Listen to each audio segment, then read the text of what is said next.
Halo, Assalamualaikum warahmatullahi wabarakatuh. Terima kasih sudah klik video ini. Di video ini aku akan menjelaskan kepada teman-teman bagaimana syarat penerbangan dalam negeri terbaru menurut surat edaran gugus tugas COVID yang mulai berlaku per tanggal 1 April. Dimana kita langsung aja ke syarat penerbangannya. Pertama-tama di sini teman-teman harus menerapkan protokol 3M, yaitu menggunakan masker, mencuci tangan, serta menghindari kerumunan. Terus yang kedua, syarat-syarat penerbangannya itu teman-teman harus menunjukkan surat hasil negatif tes COVID-19.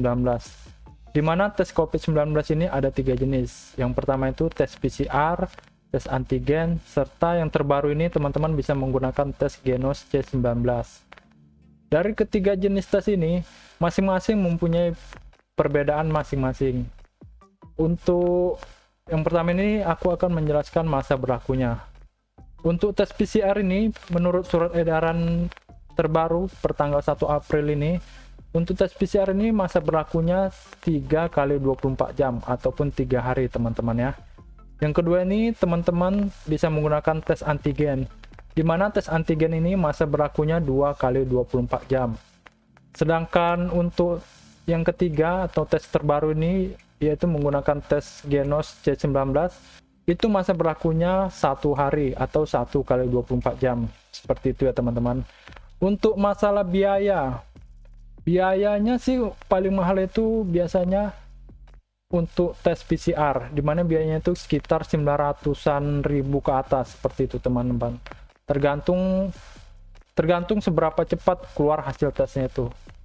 Di sini aku mencontohkan pengalaman teman aku ketika tes PCR, dimana untuk tesnya itu bisa 1 hari jadi, cuman harganya tuh lebih mahal. Kemarin tuh teman aku tes PCR 1 hari jadi itu biayanya sekitar 1.500.000. Sedangkan untuk tes PCR yang 2 hari keluar suratnya itu biayanya sekitar 1 jutaan. Seperti itu ya teman-teman. Untuk biaya tes antigen ini biayanya sekitar 200 ribuan teman-teman.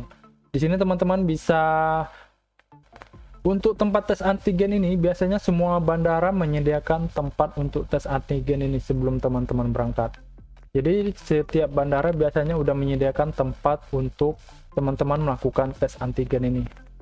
Yang ketiga yaitu tes Genos C19. Tes ini bisa dikatakan tes baru yang diperbolehkan pemerintah sebagai syarat penerbangan dalam negeri. Seperti itu ya teman-teman. Untuk biaya tes Genos ini sepengetahuan aku sekitar 40 ribuan. Tapi di sini tidak semua bandara menyediakan fasilitas tes Genos C19 seperti itu. Di sini aku akan menjelaskan juga teman-teman, ada beberapa daerah itu di Indonesia itu harus mewajibkan penumpangnya melampirkan tes PCR ketika sampai di provinsi ataupun di daerah bandara tersebut. Contohnya seperti Bali. Bali itu teman-teman harus melampirkan tes PCR yang berlaku 3 kali 24 jam. Setelah itu ada provinsi lain, yaitu Provinsi Kalimantan Barat atau Pontianak, di mana teman-teman ini harus melampirkan tes PCR. Untuk di 2 provinsi ini tidak berlaku tes antigen ataupun Genos. Jadi teman-teman ketika menuju ke Bali ataupun ke Kalimantan Barat, Pontianak, teman-teman wajib melampirkan tes PCR. Selain dari tes PCR, teman-teman akan di swab acak ketika sampai di bandara tersebut. Seperti itu teman-teman ya. Oke, lanjut ya, persyaratan ketiga. Tadi kan teman-teman yang pertama itu sudah menerapkan protokol 3M. Yang kedua, teman-teman sudah melampirkan surat tes bebas COVID yang ada 3 jenis, yaitu tes PCR, antigen, serta Genos. Yang ketiga itu syaratnya teman-teman wajib mengisi EHC sebelum keberangkatan. Apa sih EHC ini?